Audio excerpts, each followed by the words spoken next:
आज देश में कुछ हलचल हो रहा है और तीसरे मोर्चे के गठन का सुगबुगाहट है। तो इसमें हमको बीपी सिंह का नाम आया ख्याल। राजा नहीं फकीर है भारत का तकदीर है, राजा नहीं फकीर है भारत का तकदीर है। यह बात सभी जाति धर्म के लोगों ने लिया था नाम। आपके बारे में कौन ले रहा है नाम? आपके बारे में मौका-ए परस्ती का नाम है। मौका-ए परस्ती का नाम आपके बारे में लिया जाता है और बीपी सिंह के बारे में कहा जाता है राजा नहीं फकीर है भारत का तकदीर है। तो बीपी सिंह आप बन जाइएगा, ये हमको तो नहीं लगता है। हो सकता है कि आपको लगता हो, लेकिन आज जो स्थिति है, आज तीसरे मोर्चे के गठन के लिए कभी शरद पवार जी को लाया जाता है, कभी ममता बनर्जी को लाया जाता है, कभी केसीआर साहब आते हैं बिहार, कभी अखिलेश यादव जी आते हैं, कभी आगे आगे तेजस्वी जी माननीय लालू प्रसाद यादव जी आगे आते हैं। लेकिन सबको मौका, सबके मन में है कहीं मौका मिले तो हम भी बीपी सिंह का जगह ले लें, हमको भी मौका मिले तो हम भी प्रधानमंत्री बन जाएं। हम भी चाहते हैं कि हमको भी मौका मिले, हे भगवान हमको थोड़ा मौका दे दो, हम भी भारत का भविष्य बन जाएं। लेकिन हमें भाग में लिखा होगा तब तो, और हमारा कर्म जब वैसा होगा तब तो। भारत राजा नहीं फकीर है भारत का तकदीर है, ये राजपूत जाति के लोगों ने नहीं कहा था, भारत के सभी लोगों ने कहा था, भारत के सभी जाति धर्म के लोगों ने कहा था। उत्तर से दक्षिण तक, पूर्व से पश्चिम तक, पूरे भारत में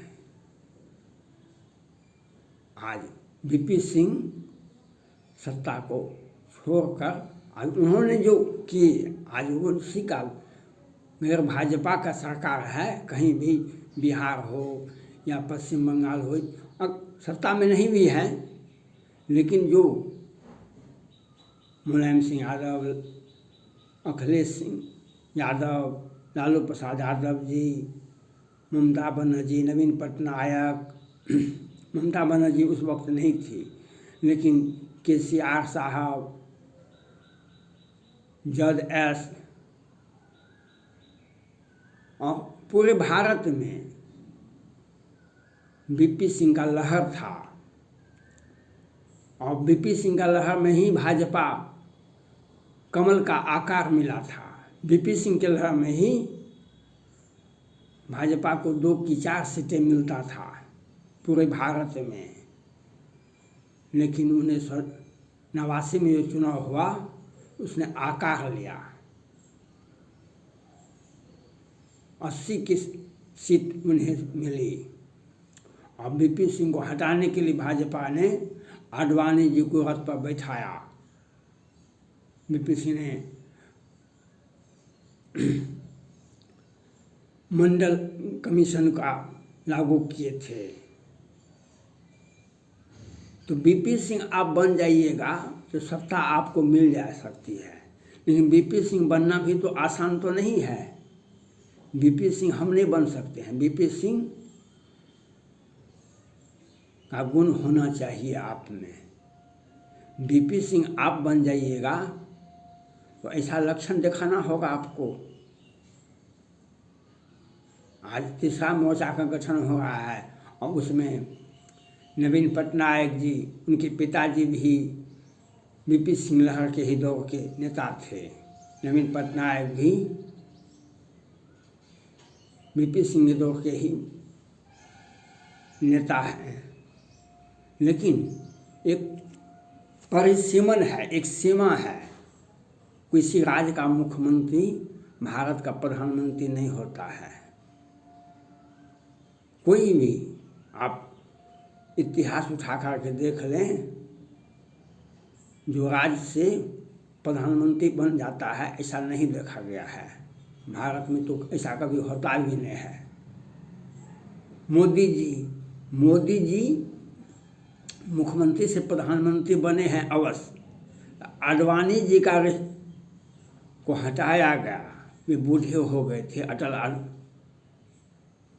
भारत का एक ही नारा है, अटल अडवाणी मांग रहा है हिंदुस्तान, वह नारा था। अटल जी का दौर खत्म हुआ, आडवाणी जी बूढ़े हो गए, तो भाजपा, आरएसएस और सारे संगठन ने मिलकर के मोदी जी में एक युवा और बूढ़ा दोनों के बीच का जो एज होता है वह होता है 50 वर्ष। उसमें उनका सिलेक्शन हुआ था। वे दोनों के बीच का दूरी को वे नापने का एक यंत्र थे।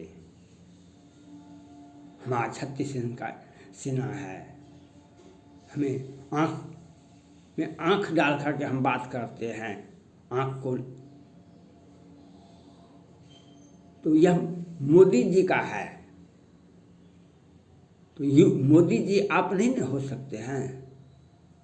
वह गुजरात से दिल्ली ऐसे नहीं आ गए, किसी दूसरे पार्टी से काहे ना कोई आ गया। भाजपा में थे वे, भाजपा के सबसे बड़े नेता थे। आडवाणी जी बूढ़े हो गए थे, अब उनमें चार्मिंग नहीं थी, इसके लिए उनको लाया गया मोदी जी को। और मोदी जी में एक गुण है, वह नारा कहाँ दिखाई पड़ता है, सबका साथ, सबका विश्वास, सबका प्रयास।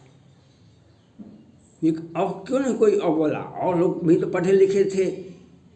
और केजरीवाल तो कहते हैं भारत का प्रधानमंत्री इतना कम पढ़ा लिखा नहीं होना चाहिए। आज केजरीवाल साहब कहते हैं ना, भारत का प्रधानमंत्री इतना कम पढ़ा लिखा नहीं होना चाहिए, हमको सर्टिफिकेट दिखाइए। ये सहिष्णुता है मोदी जी का और भाजपा का। केजरीवाल को तो इस बात पर क्या से क्या करना चाहिए था, लेकिन मोदी जी आप नहीं बन सकते हैं।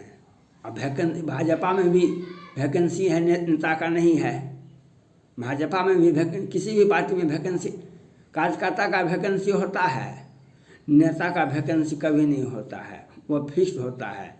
कांग्रेस पार्टी को देखिए, सोनिया गांधी, राहुल गांधी, प्रियंका गांधी, पार्टी अध्यक्ष खड़गे साहब हैं, लेकिन नेता कोई नहीं है। और मोदी जी भी गुण आप में नहीं है, मोदी जी का गुण आप में नहीं है। मोदी और योगी एक है तो सब कुछ मुमकिन है। यह मोदी जी बोले, आप काहे नहीं बोले? आप किसी के साथ ऐसा बोल देते तब तो पूछते कि आप में भी गुणवत्ता है। तो तीसरा मोर्चा का घटना जो है, तीसरा मोर्चा का संभावना है कि उसका नेता प्रधानमंत्री हो सकता है। एक मंच पर पहले ला के लाइए न, त्याग दिखाइए न। त्याग नहीं, आपके पास में त्याग है, आपके पास में त्याग भी नहीं है, और आप एक मंच पर किसी को ला भी नहीं सकते हैं। ममता बनर्जी से मिलने के लिए गए आप, तो ममता बनर्जी ने कहा, लोकनायक जयप्रकाश नारायण का भी आंदोलन हुआ था बिहार में ही, बीपी सिंह का शंखनाद भी हुआ था तीसरा मोर्चा का, वह भी बिहार में ही। इसलिए बिहार में एक बहुत बड़ा पार्टी का आयोजन कीजिए, देश के सभी नेताओं को बुलाइए, वहाँ पर आगाज कीजिए। लेकिन यह कहाँ से होगा? यह क्यों नहीं आप कर रहे हैं? आप 5 लाख लोगों को बुलाइएगा, देश के सभी नेता को बुलाइए, सभी पार्टी के नेताओं को बुलाइएगा, आपका निमंत्रण स्वीकार करेगा तब तो, आपका निमंत्रण स्वीकार करेगा तब तो। हम निमंत्रण तो किसी को भी दे सकते हैं, फ़ोन से भी दे सकते हैं, कागज़ पर भी लिख करके दे सकते हैं, लेकिन हमारा नेता हमारे निमंत्रण को कौन स्वीकार करता है? किसी का निमंत्रण कोई स्वीकार नहीं करता है। बेबसी में, लाचारी में बहुत परिस्थिति बना तो हम जाते हैं कि नहीं जाते हैं, किसी को भेज देते हैं। आज तीसरा मोर्चा का सपना देखने वाले पहले एक मंच पर तो लाइए, बीपी सिंह से तो कुछ सीखिए। आज बीपी सिंह का जयंती इसके पहले मना था। बिहार के राजद के नेता तेजस्वी यादव जी ने भी बहुत आगे बढ़ चढ़ करके, क्योंकि बीपी सिंह के लहर में ही लालू प्रसाद यादव जी मुख्यमंत्री बने थे। बीपी सिंह के लहर में ही देवीलाल उप प्रधानमंत्री बने थे। बीपी सिंह के लहर में ही अखिलेश सिंह, मुलायम सिंह यादव, उसके पहले भी वो मुख्यमंत्री बने थे, लेकिन उसके बाद वे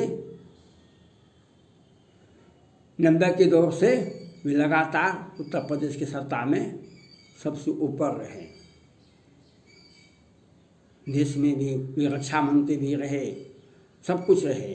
तो बीपी सिंह का दौर था, एक कोऑर्डिनेशन था उनके पास में, उनके पास एक गुण था जो वे देश की सत्ता में बैठे। बीपी सिंह प्रधानमंत्री बने तो वह उनमें गुण था। वह गुण आप में है कि नहीं है, सिर्फ सपना देख लेना हकीकत को नहीं बदल सके, तब तो सपना तो चकनाचूर हो जाएगा, तो दुर्भाग्य भी आ जाएगा ना। सपना देखना अच्छी बात है। सपना देखना, जब जब राम अवश्य दिखा रहे तब तब बाहर बेलोचन भरे। भगवान राम जंगल चले गए, लेकिन जब रास्ते में कांटे पड़ते थे, कठिन भूमि कोमल पदगामी कवन हेतु विचवन स्वामी, वे तो अति कोमल थे, उनके पैर में भी तो कांटा गड़ता था, उनके आँख से भी आंसू आता था। तो जो कठिन तपस्या है वह भी आपको करना पड़ेगा, तभी आपको दुनिया सम्मान देगी, तभी दुनिया आपको प्रणाम करेंगे। या नहीं है मौका मिलने से, ये नगर पालिका का चुनाव नहीं है, ये विधानसभा का चुनाव नहीं है। देश की सत्ता में बैठने के लिए आपके भाग्य में होना चाहिए। और बीपी सिंह, भगवान राम जब वैकुंठ धाम यात्रा करने जा रहे थे, सही का निर्वाण, तो सभी भाई के पुत्रों को राज बांट दिए और लव को अपने शयन कक्ष में बुलाए, कहा कि पुत्र राजनीति को गले लगाना, राजनीति को गले लगाना।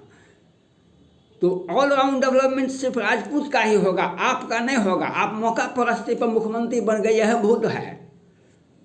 मौका परस्ती पर आपका मुख्यमंत्री बन गए, यही बहुत है। और तीसरा मोर्चा प्रधानमंत्री का सपना, मुझे तो नहीं लगता है कि 2-4 पीढ़ी में भी, आपके जनरेशन में भी, आप तो आप हैं, आपके आगे आने वाली पीढ़ी में भी कोई प्रधानमंत्री बन जाए, यह नहीं लगता है हमको। इसलिए तीसरा मोर्चा का गठन अगर चाहते हैं तो त्याग, तपस्या और बीपी सिंह के गुण का अनुकरण करना पड़ेगा